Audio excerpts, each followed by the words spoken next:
Päivää. Tutkimme Citroenia, siinä on vikaa. Laitetaan Picasso käymään. Tää on se mittarilukema on tuolla. Huutaa huoltoa ja kaikki feltit. Vaihdoimme vasemman etupyörän nopeusanturin. 590 923 kilometriä ajettu. Tässä on vikaa, saatana. Apsi nopeusanturi vika. Vaihdettiin apsianturi jo. Sanoi, että oikosulku plussaan kautta jotain. Ei ole vieläkäs Citikan ohjelmaa. Mutta meillä on tässä nyt Delphi auki. Ja siellä on nyt etupyörien nopeudet. Katsotaan, antaako se mitään. Sieltä piirtää käppyrää, niin kattokaa vasemman puolen käppyrää. Ja kohta se lyö tilttiin, menee vikatilaan tää koko aparaatti. Meni jo. Noin. Ja siellä on, vielä se ei antanut vikaa, mutta vaihdelaatikko ei toimi, joutuu manuaalisesti vaihtaan. Kohta tärähtää valppalaa. Pistetään kolmosellekin noin manuaalilla. Ei vielä vikaa. Kohta tulee. Ihme, paljonkohan se tarvii vauhtia, että se tulee. En tiedä, käännytään ympäri tässä. Apsi toimii vielä. Niin nyt on epäilyt, että siellä on siellä laakerissa. Siellä on semmonen magneettikehä siinä laakerissa. Että se ei nyt pelitä niin kuin sen pitäisi.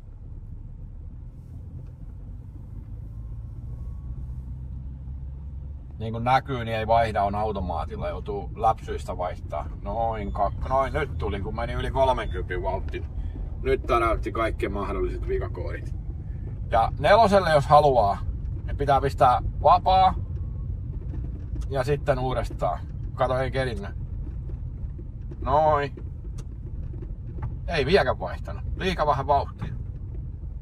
Pistetään tuossa se nelonen teille, niin näette. Ja olemassa se vaihtaa toi robotti, vaikka onkin vikaa. Se ei saa nopeustietoa, niin se ei osaa vaihtaa.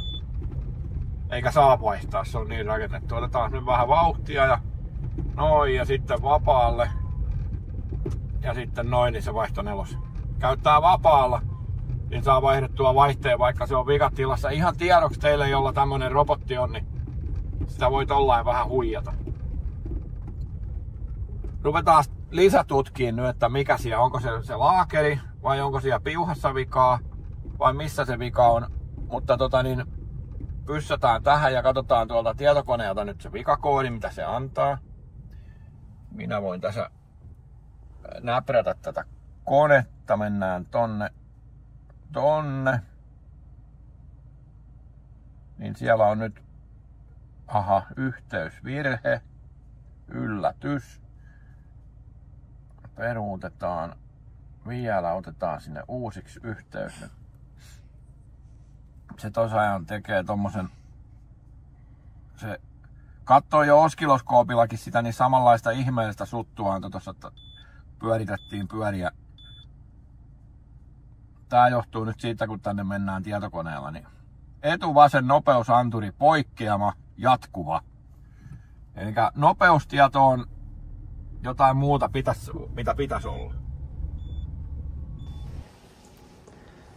Tässä nyt on se rikkinäinen anturi. Mistä puhuin, että vaihdoimme, kun sanoi, että oikosulku plussaan kautta jotain, en nyt muista mitä siellä. Nyt se sanoo, että etuvasen nopeusanturi poikkeama jatkuva ja se sekoilee nyt ihan kympillä ja niin kuin näitte ne käppyrät siellä, niin tulee nopeustietoa ja sit se onkin tämmöstä ja oskiloskoopilla katsoin, niin sama homma, siis tossa on 2 laitetta sitä varten niin kuin tiedätte. Ja nyt siellä on joku muukin, mutta ne on sitten liittyy jatkoon. Ja kun näitä nyt käytätte näitä ohjelmia, niin tämä antaa suunnan, että mihinkä päin pitää mennä. Taikka sitten se johtaa teidät ihan harhaan. No sekin vaihtoehto. Nämä on ihania vehkeitä nämä nykylaitteet. Mutta toi oli ihan selkeä, että se kertoi sen, että vasen pyörä. Nopeusanturi vika. Se saatiin nyt se vika pois sieltä, niin siellä on nyt toinen vika poikkeama. Eli tässä luetaan se laakerilta, siellä on semmoinen magneettikehä siinä laakerissa, niin se on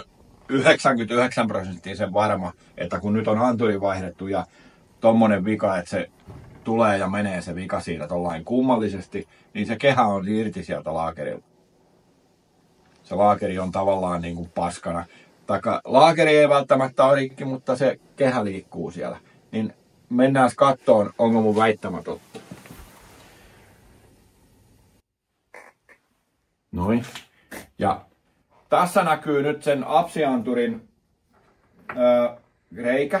Ja pyöritetään pyörää, niin näkyy, että napa pyörii, mutta se magneettikehä ei pyörikään mukana niin kuin pitäisi.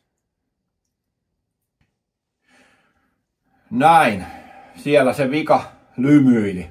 Ei mikään ihmeellinen vika, aika tavallinen vika. Laakeri joko on tullut tiensä päähän, taikka sekundalaakeri, taikka asennuksessa virhe. En usko, on itse vaihtanut sen laakerin. Mutta näitä sattuu. Ja tähän autoon on vaihdettu näillä kilometreillä jo pari etupyörän laakeria, että niin kuin näitte, 590 000 on taulussa. Ja on alkuperäinen kone ja laatikko ja tietokoneet ja kaikki. Ei ole vaihdettu tähän mitään kummallista tähän autoon. Ihan perushuolto ja vaihdettu laakeria, jarrupalaa, sitä jakoremmia, mitä kaikkiin tehdään. Että niin kuin luotettavin auto, mitä minulla on ikinä ollut, on tämä. Että jos johonkin kauas pitää lähteä tiettömälle taipaleelle, niin mä lähden ennemmin tällä kuin millään muulla. Kyllä näin on. Mutta joo, mä tempasen sieltä navan irti ja lyön tuohon prässiin ja vaihdan sinne laakeriin ja se on sitten sillä kunnossa tää auto. Ja siihen tarvii huolto tehdä, se ilmoittelee, kun mä oon muuttanut huoltovälin 10 000. Niin sit taas se on siinä.